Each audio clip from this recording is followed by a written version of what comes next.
Well, labor solidarity is indeed a beautiful thing.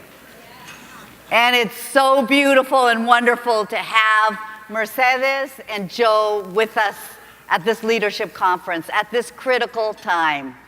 So we're going to let them share with us, give them some time to share with us their story and how they were able to get to the point, as you saw on the screen, of striking and taking such actions with their members and communities. And then after that, we'll have a few questions to ask them to tie things together. Okay, so we'll start with Mercedes. Okay. Can you hear me? Well, hello, brothers and sisters from the UTLA. It's a wonderful honor and privilege to be around such an amazing, energetic group of people, teachers, activists, who are fighting the same fight that we're fighting in our country and teachers are fighting around the globe, which is the defense of public education, quality education for all, defense of teachers' rights and students' rights, so we can construct and build the world that we want for them. So we're here, right, to let you know that when we work together, when we fight together, when we organize together, we definitely will win. So will you.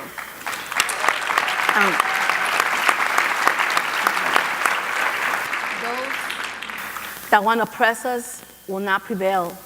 Yesterday, I was so emotional after hearing your president from the union, because it took me way back in Puerto Rico. In year 2008, the Teachers Federation of Puerto Rico was the exclusive representative of all 45,000 teachers. And we lived everything that you are experiencing right now. We were in negotiations for more than 26 months. The Department of Education denied the rights of our children to have quality education. They did not want to negotiate class size. They did not want to properly fund our schools. They were trying to convert Puerto Rico into a charterized country. They wanted to privatize all of our schools through the Secretary of Education. They did not want to increase the salary of the teachers, but the cost of living was very expensive. So after negotiation and negotiation, we ended up declaring an impasse for more than 26 months. They told us, you can be quiet and you don't fight and you will receive your union dues, or you can fight back. It's your decision. In Puerto Rico, different than here, striking is illegal. So if the union goes on strike, we lose our exclusive representation. We lose the union dues. We lose the members. So the government knows how to attack teachers in order not to fight back. Yeah. And they thought that we were going to be terrorized and that we would not defend public education, thinking that they will have us eating from a plate because they were offering the dues from our members. Being a democratic classes union, we did what we had to do. We were not for sale. Our students were not for sale. Our teachers were not for sale. So, thank you. So the executive board of the FNPR decided unanimously to vote on strike. The Delegates Assembly, our chapter leaders, unanimously decided to vote on strike. And we went to a General Assembly with more than 8,000 members who unanimously gave us the vote on strike. So we did. We went on strike for 10 days, and it was an amazing experience. We lost our representation, but we did not lose our dignity. We did not sell out our kids. We gathered so much support from the people of Puerto Rico. Parents were there in the picket lines every day. Mass mobilization every day to the Department of Education, to the governor's mansion, to the legislature. More than 30,000 teachers every day on the streets with our students and our parents.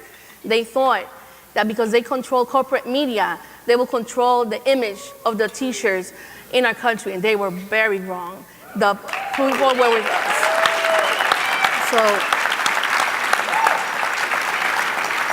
So after the strike ended, with a 10-day strike, we won immediately a 14% salary increase for all the teachers in our country. Wow. We got a signed stipulation because striking is illegal, stating that there will be no retaliation against any of the teachers that participated in the strike. And the the biggest achievement was that we got a signed stipulation from the Secretary of Education stating that no charters will be implemented in our country.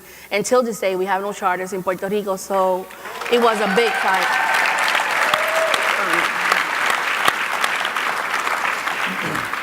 And I tell you this just to talk about a little bit about Janice. There is life, brothers and sisters, after Janice. We already lived it when they decertified us and they left us with nothing. The members know when you are the vehicle to fight and defend public education, they know where they have to be. And they voluntarily came back to the FMPR as a bona fide union, and they're all paying their dues because they know what we're in for.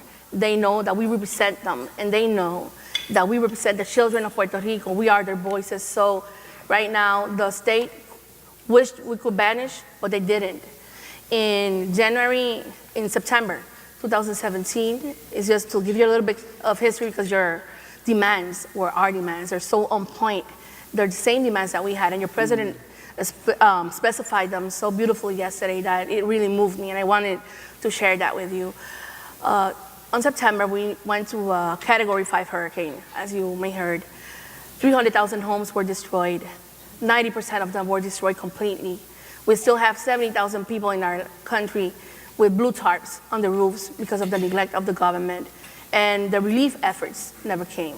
Teachers from our union, which I'm so honored to preside, took it to the streets with the brigades. We went to the communities. We built the roofs of our students, of our teachers. We fixed our schools. And in 2 weeks after the hurricane, the teachers, chainsaw in hand, machete in hand, had already fixed their schools. And psychologists,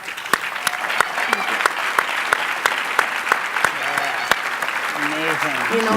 And psychologists tell you that children need to go back to some type of normalcy. They have no electricity, they have no water, food is very bad, hard to get in the island, non-communication. Children need to be children. They need to be happy.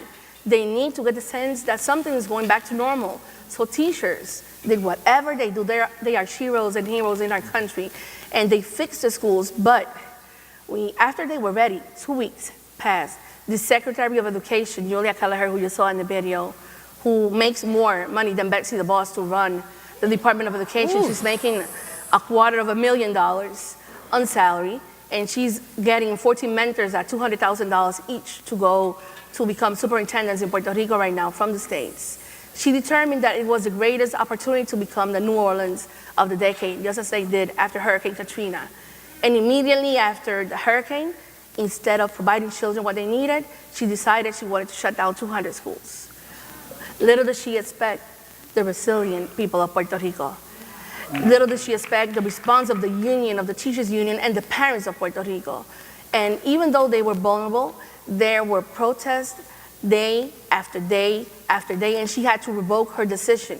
Teachers, as you saw in the video, we went to her office because it was taking too long to open the schools. So we decided it was time to open them by ourselves without her consent.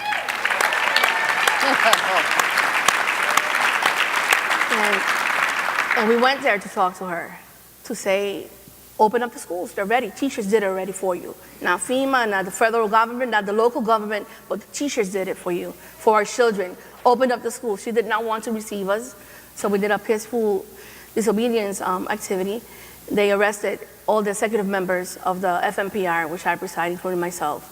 We were incarcerated for 8 hours, let go, and that 8 hours after we went out, the solidarity amongst the people of Puerto Rico was just amazing.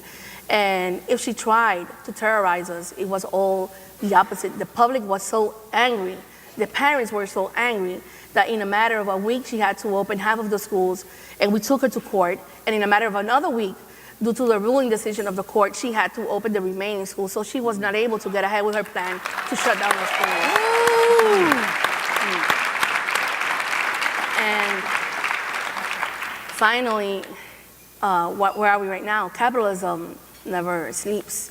Disaster capitalism and its agenda of trying to privatize or public services are very vivid in our country right now. They are trying to cut down the pensions of the teachers and turn them to 401ks. They are trying to privatize our schools and convert charter schools again, even though the court just ruled it unconstitutional. They are trying to shut down 310 schools right now as we speak. Yeah. We were already able to revoke 50 of the schools. When we go back to our country, on Wednesday we have a court case with 40 more schools. And as I speak here, we have parents, we have teachers that have had no vacation. We have teachers that are in front of the schools right now in occupation camps, and they have been there for more than 30 days. And I want to mention the parents from the Luis Muñoz Rivera in Dorado who are there preventing trucks from entering and removing the materials. We have parents from the Lorencita Ramirez de Arellano in Tua Baja. We have parents who already won, Maria Dones de Fajardo, and different schools in our island that got their school closures revoked right now because of their struggle, because of their commitment, because they were not terrorized. And in May, finally to end, the government thought that they were going to repress us because repression in Puerto Rico is very, very hard. And in May Day, International Workings Day, we went to the streets, we made a strike as we did in March with thousands of teachers and thousands of workers in the country. The government sent the police to tear gas us, to pepper spray us, to throw rubber bullets at teachers, to hit us with their batons. So teachers would get scared. More than 80,000 people were in the protest. Well, you know what? The next day, we went again and we rose up and we marched through the tourist area of our country so everyone could know what was happening in our country. So I want to tell you that it's not about how much times you fall, it's about how many times you lift up and you fight back. And your fight is so real, and your fight is so necessary. And what you are claiming for your schools, for your children, for your working conditions, which are our students' learning conditions, are more than needed. And it's time. When you have the Department of Education that does not want to negotiate, and you have the truth, and you are tired of being tired for asking for what's right, you need to take a stand. And it's time for you to fight back, as you're fighting right now. And it's time to do what's right for public education. So when August comes and the semester starts, the parents, the students, the community will be with you. They have the corporate media, they have the money, but you have the truth. You have the power, you have the unionism, you have the members, you know the community because they go to your schools. You know the parents because they are their children who you teach and who they love. So you are definitely going to win this. So when August comes and time comes to fight back, don't hesitate and strike, strike, and strike.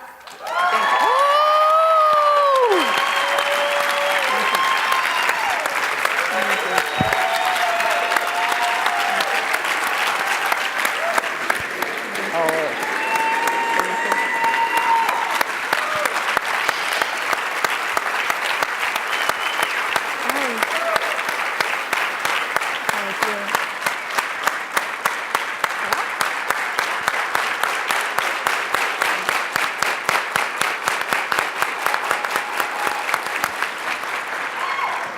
Wow, that was pretty amazing to hear what's been going on in Puerto Rico and to hear that encouragement for us. Yes. And now we'd like to hear from Joe Thomas, President of Arizona Educators Association. Yep. All right, Joe. Well, I gave a lot of thought about what I was going to talk about. There's 1,000 stories to tell out of any of these, but after listening to what Mercedes just talked about, I feel like we just walked around in the sun for 6 days. Sister, that was amazing. Give her a round of applause. That was incredible. It really, really was. That was amazing. It must have been incredible leadership. Yeah. All right. So Arizona, not the bluest of states in the union. You know, the conditions are pretty dreary. I don't want to dig too deep into it, but 50th in pay, 48th. You know, there's only 47 states that spend more on their students than us, so we're 48th. Highest, like third highest class size. It's not what I'm hearing you all have, but it's just about 3 or 4 on average behind you. And we have a lot of teacher turnover, and that was what had captivated the public. Was we have about 50,000 teachers if you count all the 500 charter schools we have with all of our 260 district schools. We have about 50,000 classroom teachers, and we have a shortage of about 5,000 positions. And that was done through a survey. And so we have 5,000 classrooms. That's about, 150,000 kids that don't have a certified teacher. They have a long-term substitute, which is someone that has a college diploma, but it's no education, no Department of Education or College of Education certification alongside that. Or we have in Arizona, especially in our rural areas, but more and more in our urban and suburban areas, we have emergency substitute teachers. And they have a high school diploma or a GED. Yeah, think about your child being in that classroom. I mean, Yeah. God bless anybody that thinks they can do what you do every day and is willing to step up out of the community because they have to have a fifth grade teacher. But I don't want that for any child in my state. And we have hundreds of those in Arizona. And then we have no one in a classroom. And so if we're the fifth grade team and we needed a fourth fifth grade teacher, there's only 3 of us, and that class roster is distributed across us. So parents began to understand the problem, and this was a learning that we had in all of what we did across 9 weeks, is they don't understand, even even the parents that volunteer in our classrooms don't understand how dire the situation is. And it's really the strength that we have, and it becomes a challenge in this movement, is we are pretty amazing at the ability to teach 40 kids when we shouldn't need to. Yes, and get to all of them. That's right. And we find a way. I was talking to your president. We live in the gaps. We live in the budget cuts every single day, and we make it work. That's just who we are. That's why we got into this. That's why you're in this room. That's why you're in the classroom, is we will do anything for our students. And it's not sustainable, because you sacrifice your own family time. You sacrifice the ability to do the homework of, or not do the homework of your kids, but do with your children, your own children, their homework. You can't do that because you're grading assignments. You're working on those rubrics. You're planning the next session. So that took hold a little bit. But we really built from a few of us saying that the day our parents and our teachers and our students stand up and demand better schools, we'll have them, to 75,000 people marching down from the Capitol, or towards the Capitol. And it was incredible, those 9 weeks. So I blame it on West Virginia. They went on strike. Different union background, different union history than we have, but it was a flashpoint, and suddenly my educators, my members, my colleagues believed in themselves. And it was the one thing they wouldn't do. You put them in a class of 40 kids, and they believe they can get all of them ready for the next grade. You give them not enough resources, and they'll find resources for their classroom. They can take a child from where they are to where they need to be. They absolutely believe in that. But they didn't believe that they could change the system. And they had been beaten up so much by legislators and governors, not so much board members. We're pretty good at electing good board members. But when the board doesn't have enough money to bring down, which isn't a problem it looks like you all have, but that's one we have in Arizona, is we don't have enough money down to the district level. And so we don't blame our board members. We get the best ones we can, we elect them in, and we focus on the Capitol. And so that's why we didn't call ours a strike. And it's semantic, but it won the audience as well. It won the public as well, because, in Arizona, which is a little different than Los Angeles, that carries a different meaning with it. And so we talked about walking out for our students. And no matter what we wanted to say, no matter how pithy or how funny the signs were, and you heard me in that video, teachers make the best signs. I kid you not. You all do an amazing job. Everything's spelled correctly. The art is beautiful. It's historical. It's color coordinated. It is beautiful. If for no other reason, that's why you should go out on strike, just the signs. No. But the message that worked for us was that this really was about our students. And it looked like a raise. It looked like hiring more educators, because that was what our students needed. And we beat that drum unceasingly.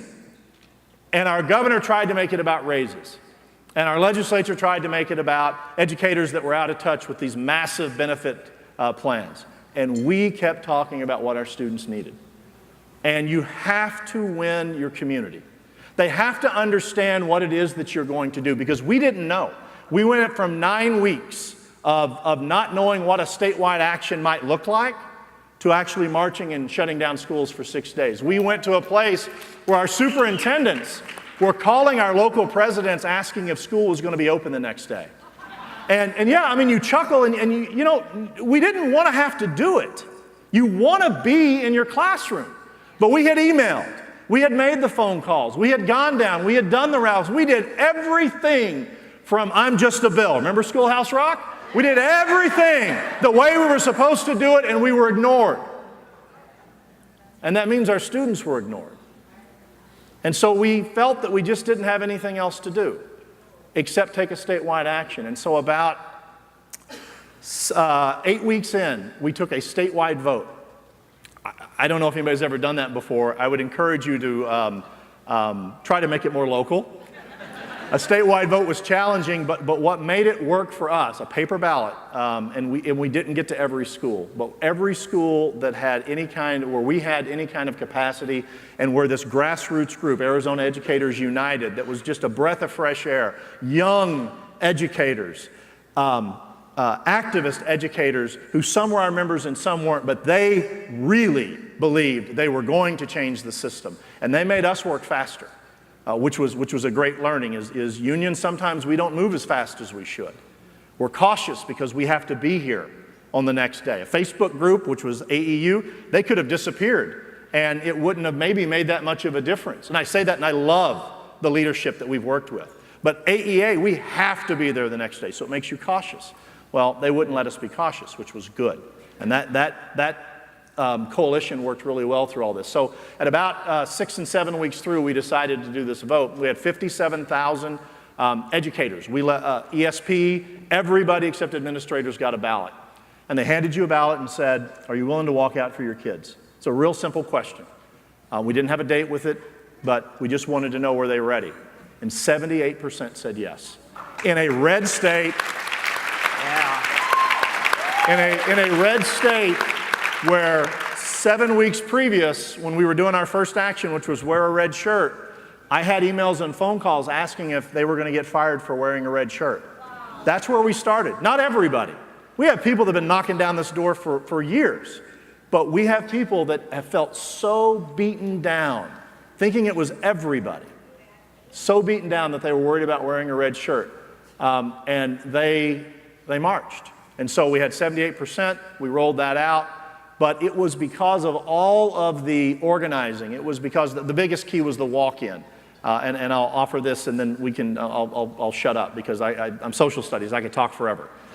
But the first 2 weeks we wore red shirts. And social media, everything goes up on social media. You look 3 times bigger on social media. And the press, no, I mean it. Your parents are on social media. Your students are on social media. The community's on social media. They're not going to see you until you get up on social media. Get your hashtag and get it out. And you're probably way ahead on that. But 2 weeks we wore red shirts, and then the next 2 weeks we had education days at the Capitol, and that was really awesome. And then they released the demands that they had polled online, the 5 demands that we coalesced around on the 5th week. And then the 6th and 7th weeks, we did our most powerful thing. The most powerful day wasn't the march. I mean, that was amazing. 75,000 people in 105-degree heat. It was crazy. Yeah. Our most powerful day was our second walk-in. So we took this out of West Virginia and Oklahoma. They'd both used it.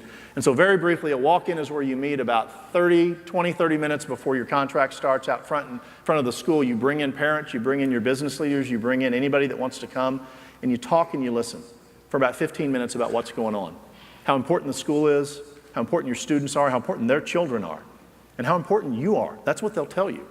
And that was very meaningful to the movement. And then about 5 minutes before the bell rings, you lock arms, literally lock arms, and you walk into the school claiming it for the community, claiming it for each other, talking about how important it is. It was incredible because it gave our parents a place in the movement. They couldn't just like Facebook posts. They needed to physically be in the movement. And it gave businesses a place to be in the movement. And so all these people came in, and we did it as a test run 1 week, and the next week was the one we rolled it out to everybody, said everybody really do this. We'd done a planning session on Saturday. We had 110,000 people participate across the state. 110,000. Not at the Capitol where it looks beautiful and powerful, but in every community in Arizona.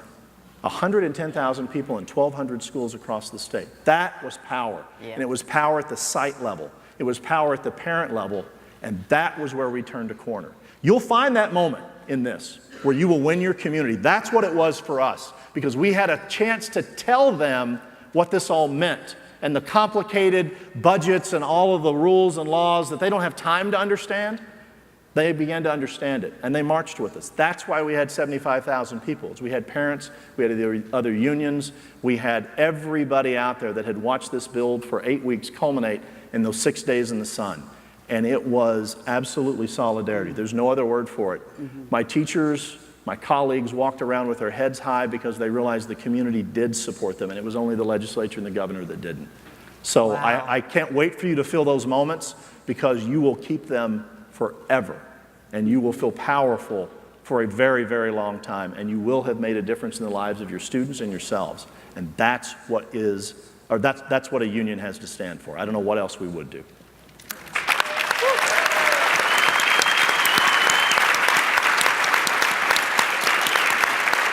Oh, thank you.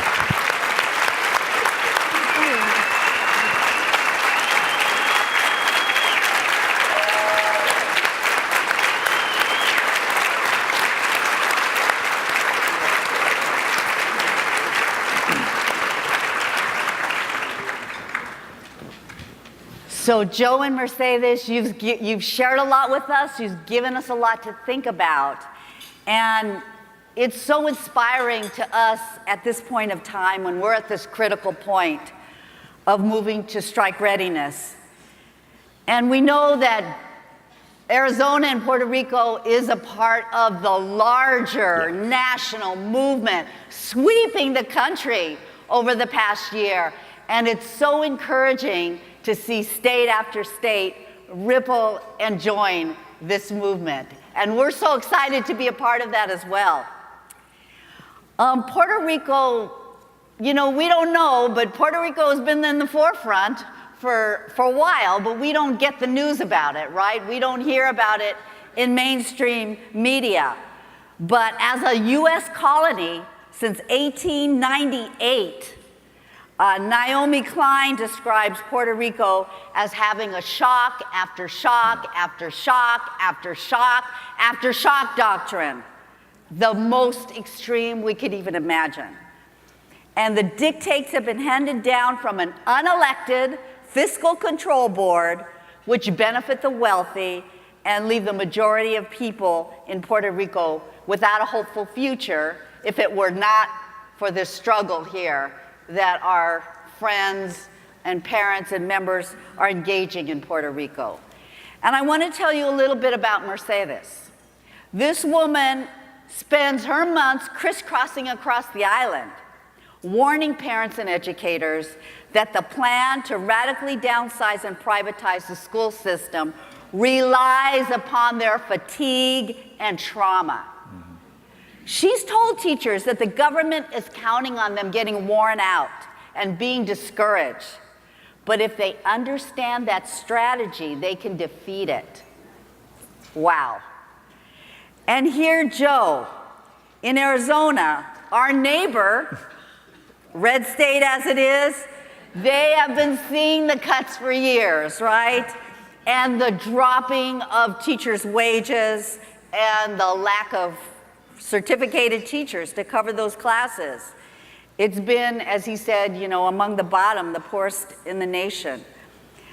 But yet at the same time, corporations have been benefiting from tax breaks, and now they're dealing with that with an initiative that they're going to put on the ballot, similar to our Schools and Communities First. And Joe has been leading this fight, organizing. They've been setting up strike captains at every school. Escalating actions. He talked about those walk-ins and getting members on the street. So I just have a couple of questions that I want to ask each of you. I'll start with Mercedes. Mercedes, what is it that you are able to get your people, your members, and your communities to get to the point of putting their lives on the line? I mean, we talk about being pepper sprayed, we talk about being arrested, we talk about extreme punishment, right? What was it that got your members to say, yes, I'll do it? Well, the members thought that which was the truth, we had nothing else to lose. But because we just talked about what's happening in education, but it's a wider attack against all the working class in Puerto Rico. The fiscal board that you mentioned, which was appointed by U.S. Congress 2016, pretend the people of Puerto Rico to pay an odious $72 billion debt that was not created by us. So they are promoting tuition hikes in the University of Puerto Rico, consolidating campuses to the University of Puerto Rico. The students of the University of Puerto Rico are heroes. They were on a strike last year for 74 days in the university campus, and they stopped the tuition hikes and they stopped the consolidation, but they go back again and they want to close them now. We are right now looking at pension cuts, humongous pension cuts on the teachers of Puerto Rico.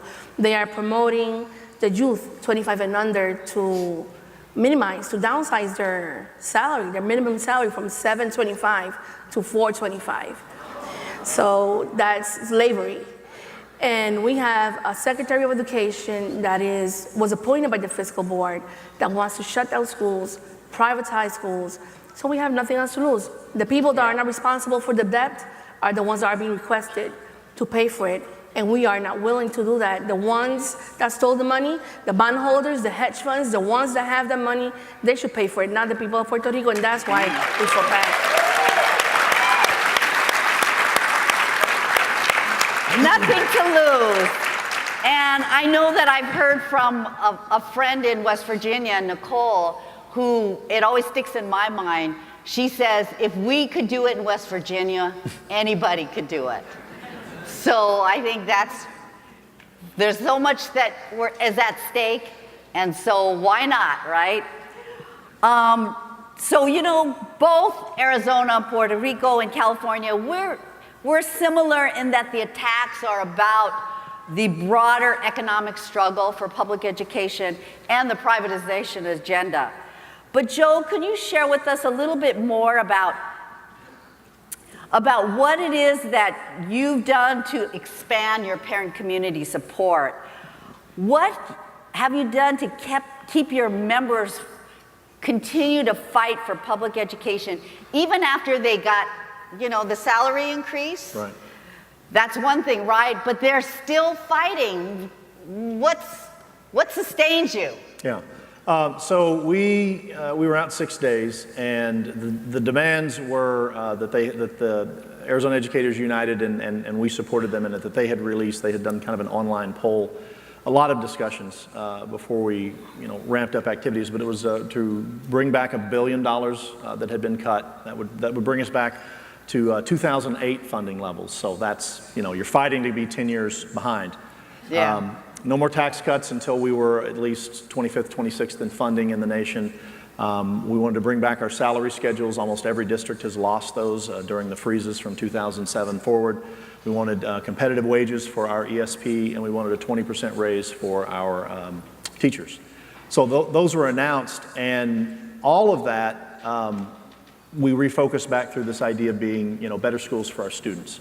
And all of this was a fight for our students. And I think when you stay in that teacher wheelhouse of keeping the kids up front, the students up front, your focus right up front in front of you, you don't lose people. And they're willing to take more of a risk. And that's really what it came down to for us. Was when we announced the demands, I went back and looked at the speech I gave that day. They gave me like 5 minutes to talk. And demands are great. Have demands. That's your goal. That's your focus. But demands aren't enough. Hell, you could be right all day long and still not get it. You're right now and you don't have it. It's about risk. It's absolutely about what you will risk for the person sitting at the table next to you, for the students you have in your classroom. That's what the whole movement is about. And that's really what solidarity speaks to, is that I'm not just going to stand with you, I'm going to take that risk with you. And so I think that we have people that, if you had come into the profession 4 years ago, you would think 40 in your class was normal, right? You would think that top-down Scripted lesson plans were just that's what everybody's done. That's all I've ever done. And you would have think standardized test. What's the big deal about standardized testing? We do this all the time. It's incumbent upon the veterans to continue to tell the story to your colleagues about what academic freedom really looked like, what respect and autonomy really looked like, because we have to lead them back there. And it's not that they don't want it, it's they've never seen it. They've experienced it, and our parents don't understand that as well. So I think for us, it really was the walk-ins. I really think it was that, and a lot of social media interactions. We created a space, a Facebook group for parents to come in, and it was a lot of conversations after school. Yeah. And then everybody saw, people wore the red shirts everywhere. I probably owned maybe two red shirts before all this started.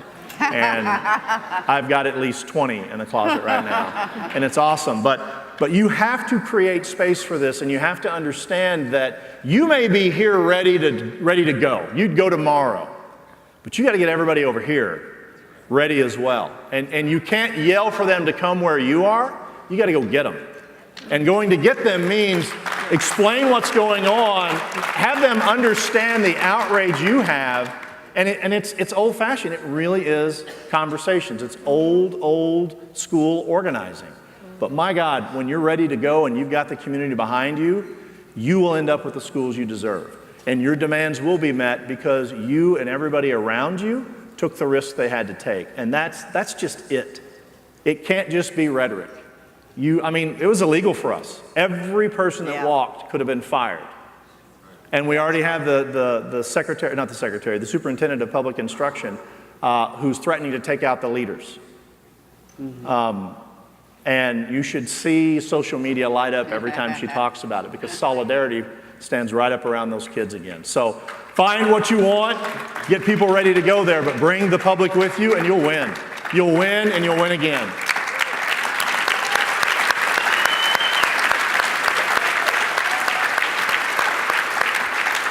So we have one last question, and you already kind of answered it. I just wanted to say that, we have about 750 chapter leaders right with us today. We have Health and Human Service chapter leaders. We have school leaders. They may not be chapter chairs, but they're leaders at their school. And they're going to be going back to talk to their members about this weekend and getting their members ready to strike if we need to.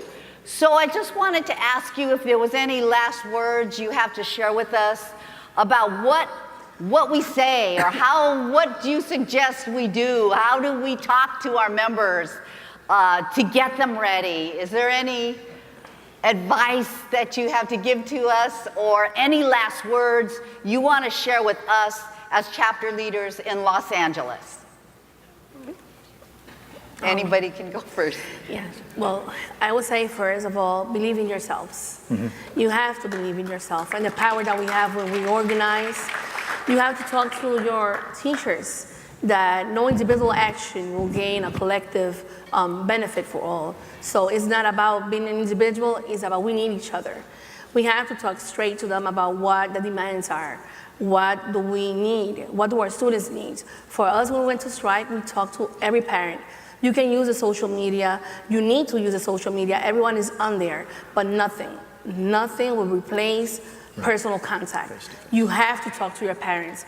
We used to gather in front of the schools and hand out flyers and send them requests for assemblies. We're gonna meet now. What are your demands, parents? What do you need from us? And let's do this together. So we met with parents. Listen to our students. Our students have a lot to say. Get our students involved in the movement. Invite them to the meetings. And remember, when you go into these meetings and you think it's impossible, history has a long list, starting by all the rights that the unions have won for the working class to tell us that it's possible. Here in Los Angeles, you have the perfect case of Mendez versus Westminster, when segregation was possible here. And mothers and parents united in a lawsuit and sued the government and the Department of Education, and they won. And schools are not segregated here because of those parents that took a stand for the kids after they'd done everything possible, politicians, legislatures, going to everywhere before the Brown versus Board of Education case. So you have the history right here. I just went to the library that you have in Los Angeles yesterday to the Aftermath project about the resistance, anti-war. And it was amazing inspiration to know that people have been fighting throughout history, and victories are just there. So mention them, so we know that it is not only palpable, but it is possible if we commit to it. It starts all by believing in ourselves, believing in our comrades, our co-workers, our parents, our students, and you will definitely win. You will definitely win it all. Yeah.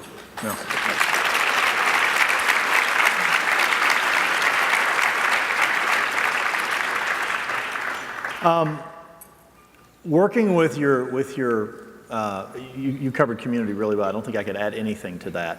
Just create a space for the community to participate. That it can look like anything, but create space and time. Really think about how you can invite them in, how you can meet them and bring them into your movement. And you're right, nothing beats face-to-face conversations. For your colleagues, what worked for us is we did concrete, actionable items. Wear a red shirt. And again, there were people, you'll identify who's ready because they'll do everything the first time you ask them to do it. And you'll identify who's not really ready, but they're willing to be part of the group because they'll do it the second time or maybe the third time you ask them. We continue to wear red shirts on Wednesday. I mean, that's just, it goes without, and we don't tell people to do it. This was what was beautiful about what happened in Arizona was it was so organic that, you had this Facebook group explode from 5,000 people in the first night that it was created to 40,000 people in about 2 weeks. And the union didn't do that. I mean, we were in it, but it was everybody bringing everybody in because something big was happening. You could feel it, right? But it was organic, and we just tried to manage it around the edges and keep it strategic, thinking about what are we going to do? What is the statewide action going to look like? But working with your colleagues, give them actionable things to do, and don't start with the hardest one. You may be ready to do that, but it sounds like you all have some time where you all may solve this without having to go out. But if you can't, you need to have everybody ready to do what you have to do on that day. And so start with those clear actions that people can do and feel good about and feel safe about. Because I don't get people that call me and ask me if they're going to get fired for wearing a red shirt anymore. But I kid you not, that was in the first week. I don't think I can do this. Is our school board allowing us to do this? And I'm like, that's not the question you should be asking. Is the person next to you wearing a red shirt? Then you need to put one on too. So, from that to car painting to anything you can do, make it actionable and ramp it up as you go. And we didn't know when our date was going to be. You all may have that luxury or you can actually backwards plan all these. So I know you can do it because we were planning about a week out ahead, not knowing where we were going to end up. But if you trust your members, and I mean this, if you give new people space to lead, and I'm talking to a group of leaders, you were elected to serve in the role that you're at, you cannot do this by yourself. You can't. That's right. You have to allow younger members, veteran members to step up and lead, not to take your place, but to lead alongside you. That's ownership of the movement because you don't want buy-in. You don't want someone that you're bringing the entire package. I don't think you do. I don't think you want to have it all planned out. And I just need you to do these things and we're going to be great. Because that's not solidarity. Solidarity is when you own the union. And you need to have people step up and take this risk because they want to. Because if you do that, you will have power. You will absolutely have power that you've maybe not seen in a while. That's what we're relishing right now. I don't know that we've ever seen it the way we've had it for the last summer. And it doesn't go away. They're waiting to start the school year and get fired back up and starting to do these actions again just to feel prideful, to feel professional, and to feel that solidarity again. So give them actionable things they can really do, ramp them up, and give space for people to come into the movement. That's your community, and give space for your colleagues to begin to lead on small things. And if someone does something different, if it still reaches the goal, let them, because they've just found their pathway, and that's huge. You'll empower them, and they'll be a better leader, and you'll be more powerful for it. So get out there and just do it. It doesn't matter how you get there, just do it. So what do you say, UTLA?